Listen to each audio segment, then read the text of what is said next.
ফার্স্টে সসপ্যানের মধ্যে পানি দেহাইরা আলু আর আন্ডা অল্প লবণ দিয়ে সিদ্ধ করে লই, সিদ্ধ করে লইয়া সব কিছু বাস করে আসছি চুলাত লড়া গরম হওয়ার পরে দেলছি নিমক দেহাইরা আন্ডাটি সুন্দর করে ভাজ্যা লইছি। নিমক দিলে আর কি যে কোনো বস্তু বাজলে তলে লাগিয়ে ধরে না। পরে আলুটি ভাজ্যা লই, আলু মানে আস্তে আস্তে সিদ্ধ দেয়ালছিলাম যে ভাবতেছি কুটি করে দিই। বেশি বড় থাকলে আলু অত সাইজে বড় না হইলো আমারতে ছোটো ছোটো কুড়ি থাকলে খায় বেশি স্বাদ লাগে, মানে ভিতরে মশলা টশলা হামা।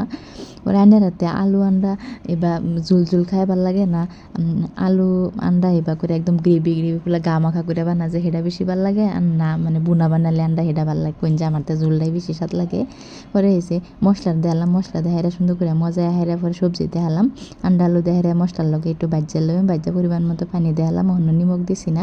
নিমক দেহাইরা ঝুলটা সুন্দর করে উতালু দেহাইরা বা দেহিরার মধ্যে দিলাম 12 মশলা পাতা বা ধনিয়া পাতা, খুব বহুত মাসে পাহাইরা ধনিয়াও সেটি দেহাইরা পরে অল্প উতালু হাইরা বেশি হেরুম একেবারে বেশি ঝুল রাখতাম না, মানে মিডিয়াম রাখবাম আর কি।